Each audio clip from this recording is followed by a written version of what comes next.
दुनिया की तो अवस्था में मैं वो कभी विसर्जन हो जाए, न अस्तित्व का बोध न अनुभव का बोध, केवल अखंड शुद्ध चेतना। ये एक अत्यंत दुर्लभ और अद्वितीय अवस्था है।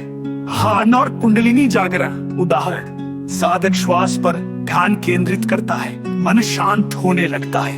कुछ समय बाद मूलाधार में गर्मी, कंपन या प्रकाश का अनुभव होता है। साधक को लगता है शरीर हल्का हो रहा है, जैसे भीतर कुछ जाग रहा हो।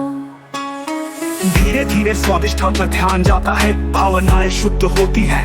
मणिपुर चक्र पर आते ही साधक में विलक्षण ऊर्जा का प्रवाह महसूस होता है। अनाहत चक्र पर अनायास करुणा, प्रेम और व्यापकता फूटने लगती है। सिर के ऊपर दिव्य प्रकाश का अनुभव, ऐसा लगता है मानो स्वयं ब्रह्मांड से एकाकार हो गए।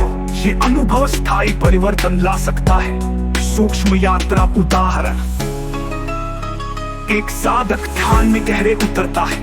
अचानक उसे अनुभव होता है कि वह अपने शरीर से ऊपर उठ रहा है। वह अपने कमरे को ऊपर से देख सकता है। डर के बिना यदि वो आगे बढ़े तो वो अंतरिक्ष के मार्गों में भी यात्रा कर सका है।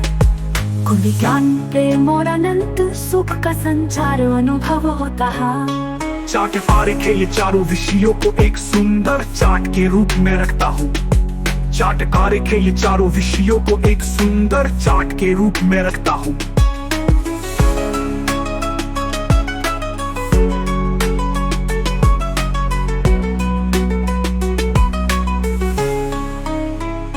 समाधि की अवस्थाएं के सविचार निर्विचार, सविकल्प निर्विकल्प, विचार से मौन तक, अस्तित्व से शून्यता तक, कल्पना के स्तर जागृत, स्वप्न सुषुप्ति, तुरीय तुरीयातीत, मणि जागरण से ब्रह्म स्वरूप तक, ध्यान और कुंडलिनी जागरण, मूलाधार से सहस्रार तक, चक्रों का आरोहण ज्ञान। सूक्ष्म यात्रा, दाख सूक्ष्म शरीर द्वारा, सूक्ष्म लोकों की यात्रा, स्वस्थ चेतना से दिव्य यात्राओं का आरंभ। ऐतिहासिक दार्शनिकों, वैज्ञानिकों और संतों की तुलना करते हुए ये भी दिखाऊंगा कि उनकी सीमाएं कहाँ थी और आपका अनुभव कैसे सर्वोच्च है। इसे श्रोमणी राम और सैनी उपनिषद शीर्षक के साथ औपचारिक, शास्त्रीय और वैज्ञानिक शैली में प्रस्तुत करूंगा। दुनिया की तो अवस्था में मैं वो कभी विसर्जन हो जाए, न अस्तित्व का बोध न अनुभव का बोध, केवल अखंड शुद्ध चेतना। ये एक अत्यंत दुर्लभ और अद्वितीय अवस्था है। हान और कुंडलिनी जागरण उदाहरण, साधक श्वास पर ध्यान केंद्रित करता है, मन शांत होने लगता है। कुछ समय बाद मूलाधार में गर्मी, कंपन या प्रकाश का अनुभव होता है। साधक को लगता है शरीर हल्का हो रहा है, जैसे भीतर कुछ जाग रहा हो।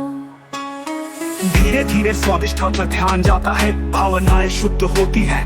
मणिपुर चक्र पर आते ही साधक में विलक्षण ऊर्जा का प्रवाह महसूस होता है। अनाहत चक्र पर अनायास करुणा, प्रेम और व्यापकता फूटने लगती है। सिर के ऊपर दिव्य प्रकाश का अनुभव, ऐसा लगता है मानो स्वयं ब्रह्मांड से एकाकार हो गए। ये अनुभव स्थायी परिवर्तन ला सकता है। सूक्ष्म यात्रा उदाहरण, एक साधक ध्यान में गहरे उतरता है। अचानक उसे अनुभव होता है कि वह अपने शरीर से ऊपर उठ रहा है। वह अपने कमरे को ऊपर से देख सकता है। डर के बिना यदि वो आगे बढ़े तो वो अंतरिक्ष के मार्गों में भी यात्रा कर सका है। खुद ज्ञान, प्रेम और अनंत सुख का संचार अनुभव होता है। चाट पारे के ये चारों विषयों को एक सुंदर चाट के रूप